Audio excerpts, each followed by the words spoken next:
Trem do Céu Podcast.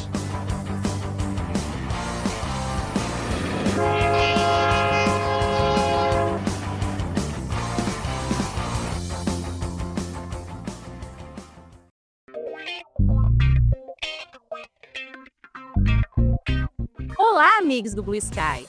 Obrigada por estar com a gente em mais um episódio do Trem do Céu, o podcast sobre o que todo mundo comentou no Blue Sky na última semana.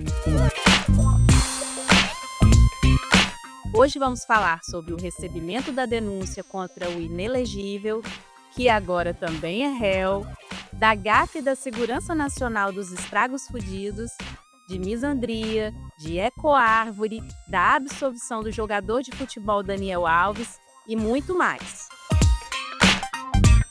E lembramos que todas as arrobas e links que a gente mencionar estão na descrição do episódio, para você seguir e ficar por dentro também. Olá, amigos do Blue Sky! Estamos aqui com mais um Trem do Céu, o podcast que comenta o que foi assunto na última semana. Eu sou a Jade. Yes! E estou aqui com a minha amiga Gótica Gateira. Oi, Gótica, como estamos hoje? Tamo na luta, e você? Na luta sempre, mas sem perder as esperanças. Vamos lá que o trem tá chegando. Essa semana foi uma semana de esperança, afinal a denúncia da Procuradoria-Geral da República contra o inelegível e seus milicos finalmente foi aceita pelo Supremo Tribunal Federal. A careca do Xandão brilhou e a Skyline acompanhou ao vivo o julgamento pela TV Justiça, que transmitiu nos dias 25 e 26 de março. Então agora são réus Bolsonaro e sua turma. E vamos lembrar quem são esses ilustres senhores? É uma coisa muito boa, viu? Alexandre Ramagem, delegado, deputado federal e foi diretor da ABIN. Bim, chegando na boate. O almirante Almir Garnier, Garnier, que foi comandante da Marinha. Anderson Torres, delegado, foi ministro da Justiça do inelegível. O general Augusto Heleno, Lexotan não se toma na veia, que foi ministro do GSI, o Gabinete de Segurança Institucional. O general Paulo Sérgio Nogueira, Sentar na mesa! que foi ministro da Defesa. O tenente-coronel Mauro Cid,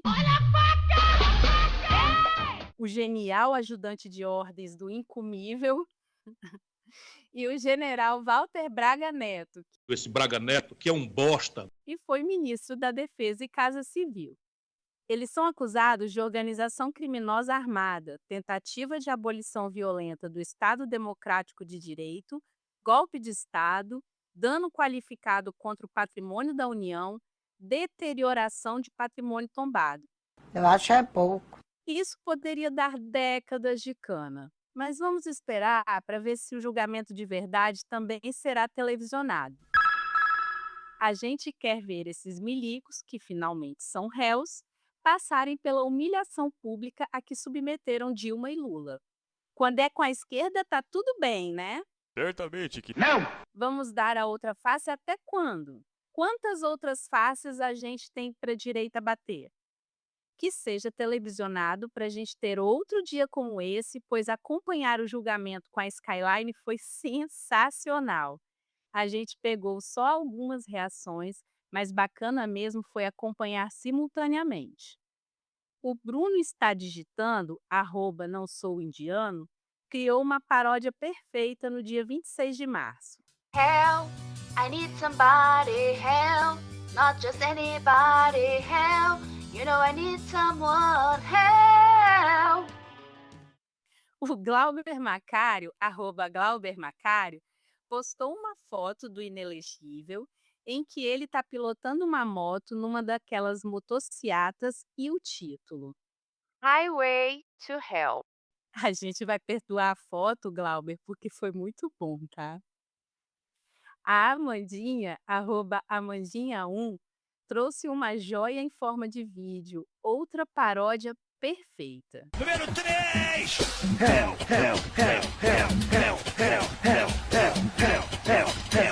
Tá ficando difícil, hein?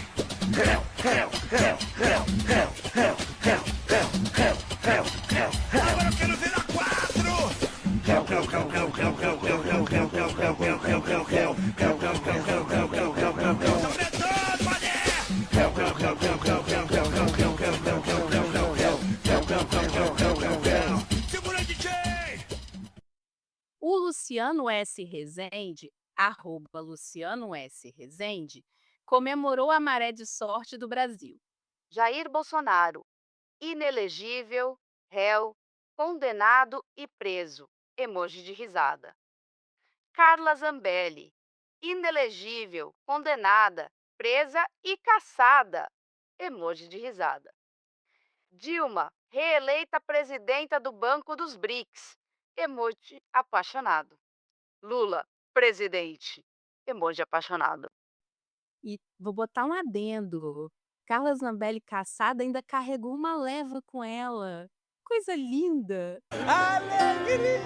O Camarote da República, @Camarote da CPI, trouxe um recorte muito bonito.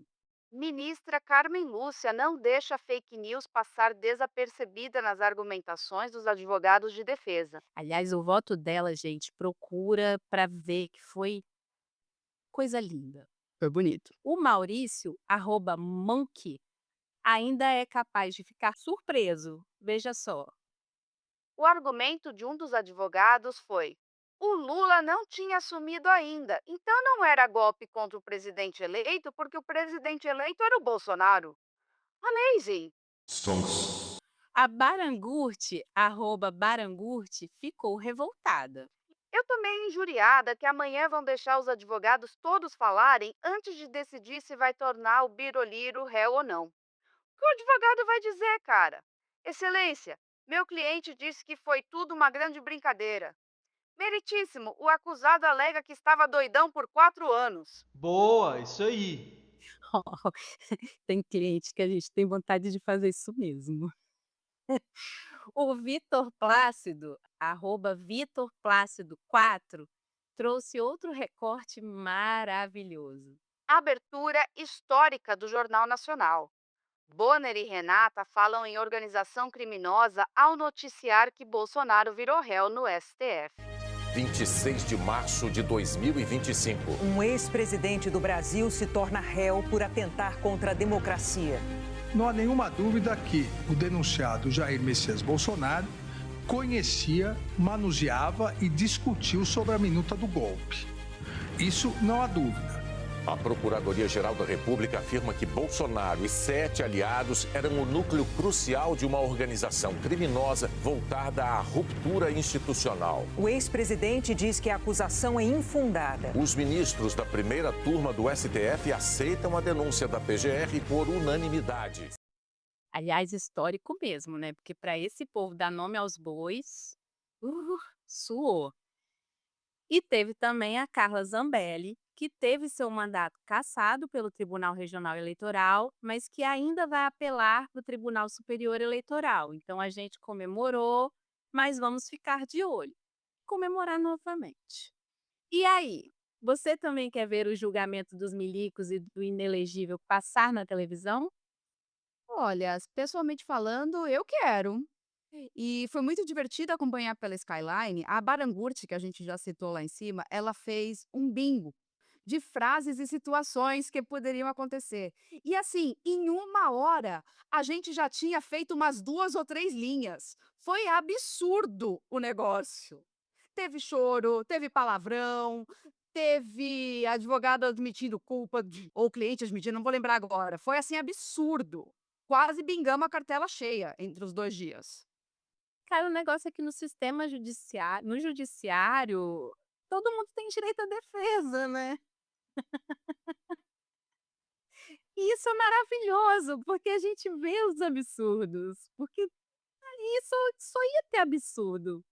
Acho que, assim, de todos que falaram, o último advogado que fez uma defesa um pouco mais técnica, mas é que entrou num disco arranhado de que o Cid mente, mente, mente, que foi maravilhoso, dá para fazer um remix. Ai, mas será que vai ter milico condenado? Assim, eu torço para que sim. Mas Por favor, né? A gente precisa aprender a lidar com os nossos erros do passado e não voltar a cometê-los. exato, exatamente. Falando em erros do passado, semana passada, no dia 24 de março, Algo digno de esquete de humor aconteceu lá nos Estragos Falidos. É que o jornalista Jeffrey Goldberg, da mídia de imprensa The Atlantic, foi incluído em um grupo do Signal, um serviço americano de mensagens criptografadas. Mas assim, não foi um grupo qualquer. O subtítulo da matéria assinada por ele explica bem o tamanho dessa pataquada. Líderes de segurança nacional dos Estados Unidos me incluíram em um grupo de chat sobre os próximos ataques militares no Iêmen. Não achei que pudesse ser real. Então as bombas começaram a cair. A matéria apareceu na Skyline através do Ludovico, @Ludovico, com a seguinte observação. Não é possível. Para se ter uma ideia, vamos traduzir livremente uma pequena parte do início da matéria. O mundo descobriu pouco antes das 2 horas da tarde, horário do leste, em 15 de março, que os Estados Unidos estavam bombardeando alvos Houthi, no Iêmen. Eu, no entanto, sabia 2 horas antes das primeiras bombas explodirem que o ataque poderia estar chegando. A razão pelo qual eu sabia disso é que Pete Hegseth, o secretário de defesa, havia me enviado uma mensagem de texto com o plano de guerra às 11h44. O plano incluía informações precisas sobre pacotes de armas, alvos e tempo. Delicious. Pois é, a segurança nacional do ultra, mega, blaster poderoso país, que em filmes e séries consegue descobrir até a cor da calcinha do mocinho dentro da gaveta em menos de 5 segundos, meteu essa. Vocês estão de sacanagem! Colocar um jornalista num grupo de bate-papo que nem deveria existir. Afinal, eles são pagos para trabalhar, não para ficar de conversinha pelo celular. Esse tipo de informação é considerada, no mínimo, ultra secreta e super controlada. O jornalista lá foi quase como colocar uma criança sozinha dentro de uma vitrine de doces. E ainda negaram, mas o Jeffrey Goldberg matou a cobra e mostrou o pau, divulgando as conversas na íntegra. E a Skyline não perdoou. O Caio Almendra, @Caio Almendra, deu asas à zoeira. O dia inteiro rindo que o imbecil do neonazista que comanda a defesa dos Estados Unidos adicionou sem querer um jornalista no grupo de Signal que discutia a estratégia do bombardeio ao Iêmen. Dirty, rotten traitor. Teve quem atacou o jornalista por ter tratado o episódio como uma leve gafe. Afinal, tratava-se de planos de guerra. O Caio continuou. Imagina você ter acesso a informações de interesse público super sigilosas e escrever um artigo praticamente dizendo: nossas morais e gloriosas forças armadas atacaram os demoníacos terroristas iemenitas, mas cometeram uma leve gafe. É uma mídia estatal, totalmente desinteressada na verdade. É a Globo? Parece, né? Mas enfim, o The Atlantic é uma revista que iniciou com resenhas literárias e artigos culturais. E assim, não é propriamente uma super mídia estragofudidense. Mas isso não importa para o biscate raiz, que está acostumado a olhar os dois lados da briga e sempre torcer pela briga, como o @Giovaneus. O que me deixa mais puto nessa história é o jornalista não ter avisado os Houthi. Os Houthis são um movimento político-religioso que manteve o controle do antigo Iêmen do Norte. Trem do Céu também é cultura, informação. Mas, continuando, a Letícia B., @Segauchi, confessou. Eu sinto um carinho por esse tipo de burrice, não pela pessoa burra, mas pela burrice em si. Nós também, Letícia. E a burrice? Ela nunca tem limite, né? A Nanda Susekind, @Nanda Susekind, trouxe atualização no dia 26, com prints do chat e um fio informativo. Logo após o editor da Atlantic publicar a história sobre a violação de segurança da administração Trump, o secretário de Defesa Pete Hegseth negou que compartilhara planos sobre um ataque ao Iêmen no aplicativo de mensagens Signal. Ele pensou que Jeffrey Goldberg tinha saído do grupo sem printar? Como a Atlântica inicialmente não publicou os detalhes das mensagens, o governo imaginou que poderia dizer que era mentira. Pois bem, ele publicou as mensagens do secretário de Defesa Pete Hegseth, em que compartilhava informações em tempo real sobre os ataques. Há detalhes sobre a janela para ataques e horários exatos dos ataques de drones e mísseis aos Houthis, seguidos pela análise dos alvos atingidos. A porta-voz da Casa Branca, Caroline Leavitt, chamou Goldberg de odiador de Trump e disse novamente que as mensagens não continham informações confidenciais. Oh, genial, né? Não basta ser burro. Tem que ter a burrice atestada. Já estamos esperando os próximos capítulos do sitcom que tem sido esse governo dos Cheetos de peruca. Shut up, silly woman. Todo dia uma merda diferente, cara. Todo dia. Tô me sentindo em 2018. Ó, agora eu vou pesar o clima, hein? Vamos lá. Tivemos uma discussão legítima que foi levantada no dia 23 de março pelo Fernando, @punkbiology, sobre ser homem. Converse com qualquer mulher com mais de 25 anos e você logo verá que todas elas têm algo em comum. Nenhuma mulher gosta de homem. As heterossexuais toleram porque sentem atração, e algumas conseguem gostar de indivíduos, mas nenhuma vai dizer a frase eu gosto de homem. E o que nós homens fazemos? A Sabuerte, @Saborovski, não concorda e comentou sobre o assunto no dia 24. Acho muito estranha a afirmação de que nenhuma mulher gosta de homem. Nem as que usam o slogan "sou misândrica" odeiam homens de fato. Mesmo com todo o patriarcado e misoginia, tenho amigos homens que amo muito. Tenho familiares homens e meu namorado. Acho uma afirmação meio citation needed. Destruiu tudo que a vez, querida! O chamate, @Pato de Borracha, veio contar sua experiência. Tenho grandes problemas com esse papo de precisamos de construção de masculinidades saudáveis, porque hoje eu não consigo ver nada de não tóxico em nenhum dos exemplos de masculinidades que já presenciei.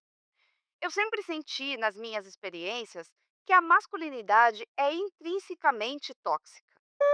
Eu gosto assim, amostradinho. O Dets Assis, Cissesmoa, @SeuAssis, repostou o comentário do chamate e acrescentou: Não existe crise na masculinidade e nunca existiu. A masculinidade é a crise. O construto social da masculinidade tem como pedra fundadora a própria concepção opressora do patriarcado. Então não há como suas derivações não serem falidas na raiz. Isso se aplica também à feminilidade. E, num gancho sobre esse assunto, estreou essa semana uma série chamada Adolescência no streaming. O Nicolas, @KNLD, eu sempre lembro do KLB quando eu fez uma observação interessante sobre ela. Ainda não vi a série Adolescência, nem pretendo, mas pelo que comentaram, é mais uma tentativa de alertar algo que já é alertado há décadas, literalmente. Meninos estão sendo recrutados para o ódio na internet. Falta de respeito com as crianças. As crianças não merecem isso. Já assistiu? Conta pra gente o que você achou da série aí nos comentários. Você pode comentar, sabia?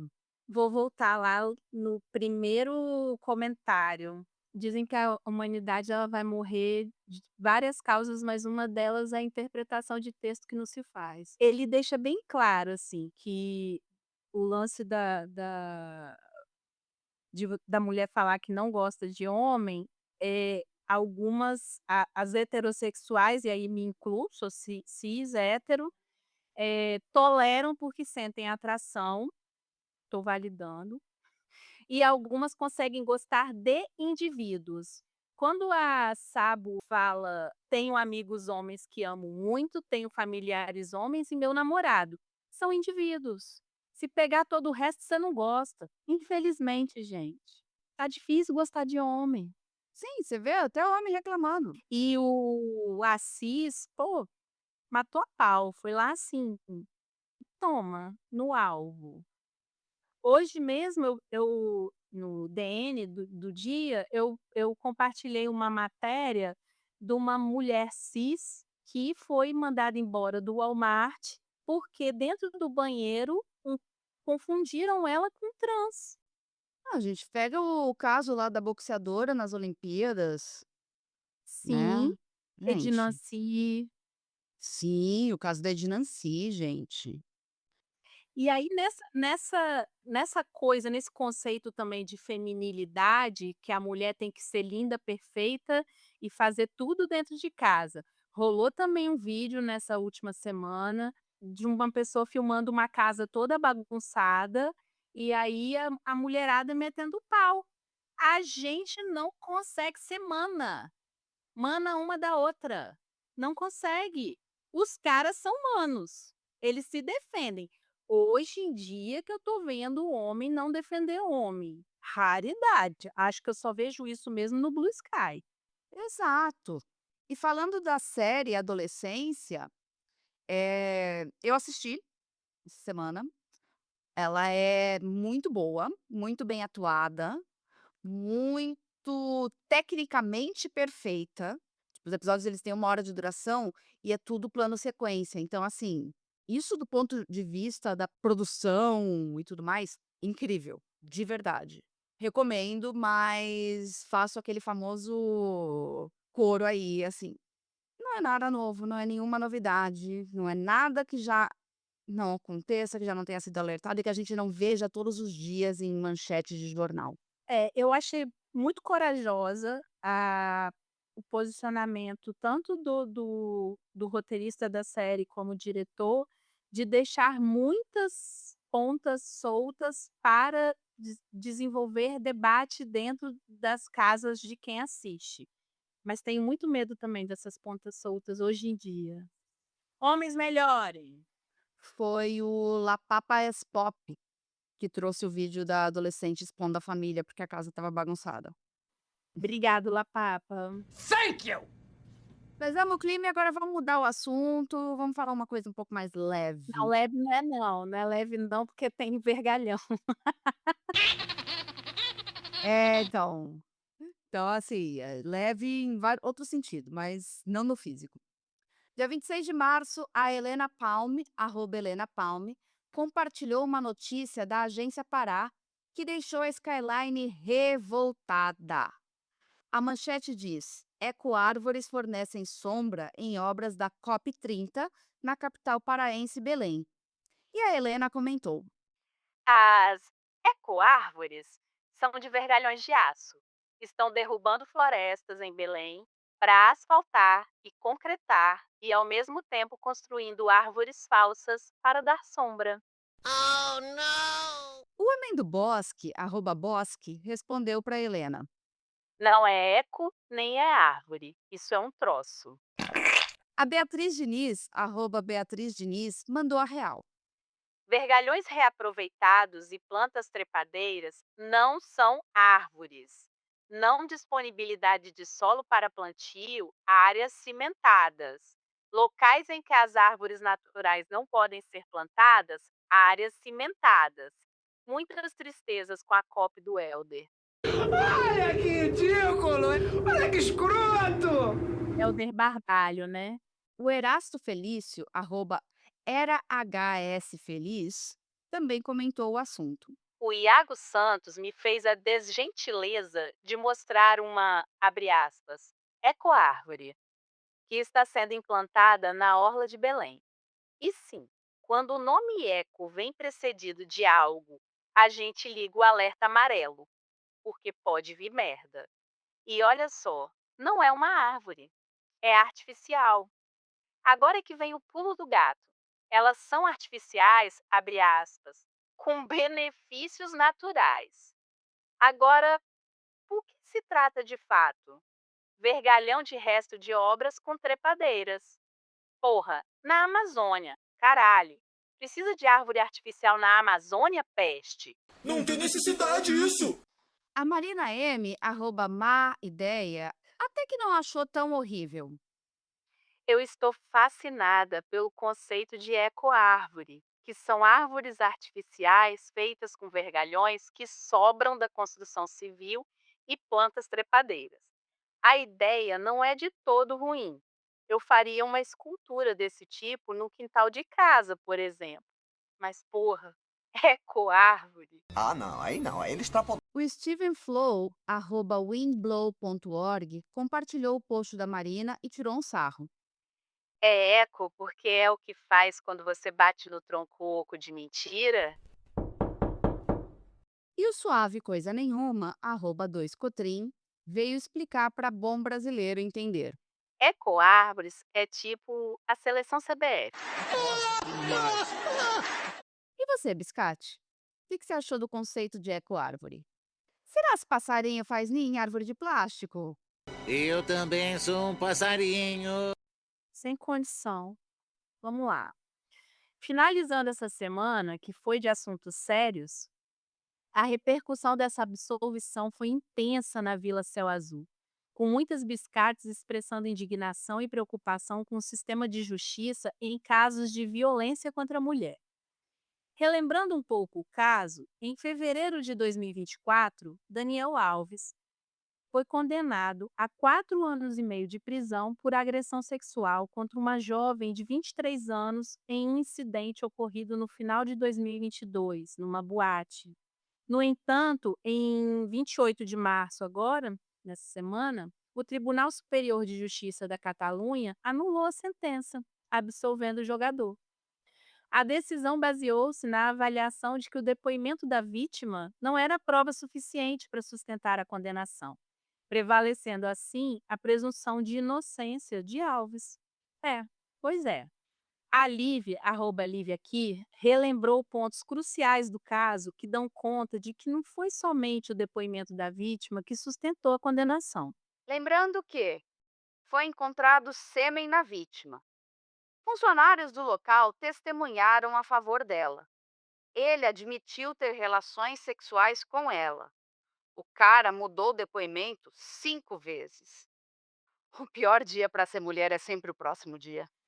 A Bruna Guerreiro, @Bruna Guerreiro, destacou a revitimização enfrentada pelas mulheres. Da próxima vez que alguém perguntar por que não denunciou maldosamente, porque é a única forma de perguntar isso, num caso de violência contra a mulher, pode responder que é porque o sistema é todo feito para nos violentar. A vítima continua sendo violentada durante todo o processo e até o final. Paola Costa, @PaolaDCS, enfatizou as inconsistências no depoimento de Daniel Alves. Daniel Alves mudou 5 vezes a versão dele sobre o caso de violência sexual. A vítima nunca mudou a versão. Foi encontrado sêmen do Daniel Alves na vítima. A Justiça da Espanha afirma que as provas não corroboravam o depoimento da vítima. É um inferno ser mulher em qualquer lugar do mundo. Gabriela Ventura, @GabrielaMVT, chamou a atenção para mais fatos. A prova material mais contundente desse caso, a meu ver, era menos o exame de sêmen e mais o protocolo da boate, feito ali na hora, no calor da situação. Todo o resto derivava desse protocolo. Vítima levada para cuidados médicos e para a polícia. Depoimento dos seguranças. Vídeo. É absurdo. São mulheres refletindo a frustração e a sensação de impotência diante de um sistema que muitas vezes falha em proteger as vítimas e responsabilizar os agressores. A absolvição de Daniel Alves levanta questionamentos sobre a credibilidade dada aos depoimentos das vítimas e a eficácia de protocolos e das instituições em lidar com casos de violência sexual. Como somos um podcast produzido e totalmente feito por mulheres, continuaremos acompanhando e discutindo esses temas na esperança de um futuro onde a justiça seja verdadeiramente equitativa e as vozes das mulheres sejam ouvidas e respeitadas. Nossa, eu tô numa raiva com isso. Um soco no estômago. Vou na mesma linha, a gente indicou a minissérie lá na outra, no outro assunto da pauta. Vou indicar uma outra minissérie também, Inacreditável. Nossa, eu o amo nome essa da minissérie. Inacreditável. Com a Toni Collette A maravilhosa. Merit Weaver também. E a Caitlin Dever. Isso. Assistam. É muito boa essa série. Ela mostra todo o processo de revitimização, do que é a mulher não ter tipo, não crer, as pessoas não estarem crendo na mulher, tipo, a questão credibilidade. É muito boa mesmo. Essa série é sensacional. Gatilhos. Tem gatilhos. Complicado. É bem complicado. Mas assim, enquanto mulher, esse tipo de coisa me revolta. E ok, a gente tá falando da Espanha. A Espanha, tipo, é o que a gente estava até discutindo antes de começar a gravar o podcast. É um país extremamente machista, racista, por si só. Mas ainda assim, com tudo isso de prova, a gente esperava que fosse um pouco melhor essa situação, né? O que é preciso fazer? Enfim, gente, eu sei que a gente pesou o clima, mas vamos lá que a gente ainda tem algumas outras coisas para falar, as coisas mais positivinhas, pra gente fechar o podcast num bom humor aí. Essa semana, 2 trens saíram lotados da estação da Vila Céu Azul. O trem do óculos, com muito biscate lindo e sexy de lente. Foi bonito ver a galera sustentando os 4 olhos com tranquilidade. E o trem do Blue Sky, com fotos maravilhosas de céus azuis. E também começou outro desafio de 7 fotos em 7 dias, da Liv, @LivAkir, e que pode ser acompanhado pela hashtag 7FotosBiscay. A Skyline virou uma galeria com fotos lindas dentro dos temas propostos para cada dia. Ainda dá tempo de participar, gente! Vem tranquilo, vem tranquilo. E vamos aos aniversários da semana. Parabéns, bis, quando para bum bum. Te dou parabéns, quando para bum bum. Te dou parabéns, bis, quando para. Quem esteve de parabéns foi a Maria Paula, @MPaula, no dia 24. A Renata Fernandes, @RenatoFernandes, no dia 25. A Gi, @GSCruz, no dia 26. O Pedro, @Opedro, no dia 28. E a Qual é o Planeta? @AndréIA, no dia 30 de março. Felicidades, biscates! Feliz aniversário, meu amor. E quer comemorar o seu aniversário com a gente? Preencha o formulário. O link está na descrição do episódio e a gente vai amar te dar parabéns. Então tá bom. Obrigada aos biscates que contribuíram com a nossa pauta. São vocês que fazem o Blue Sky valer a pena. Tem algum assunto que você acha que deve entrar no próximo Trem do Céu? Manda pra gente ou marca a nossa @ nas postagens pra gente ver também. E não esqueçam de seguir o nosso podcast na sua plataforma favorita e avaliar com 5 estrelas para ajudar no engajamento. Esse podcast é 100% independente, alternativo e feito por mulheres. Quer falar com a gente? Manda mensagem lá no Blue Sky. Nosso perfil é @TremDoCéu.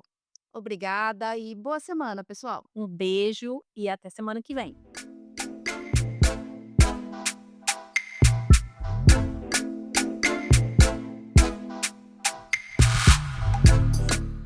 Obrigada por escutar até o final. Se você curtiu e não quer perder os próximos episódios, segue a gente na sua plataforma favorita e avalie o podcast com 5 estrelas para nos apoiar.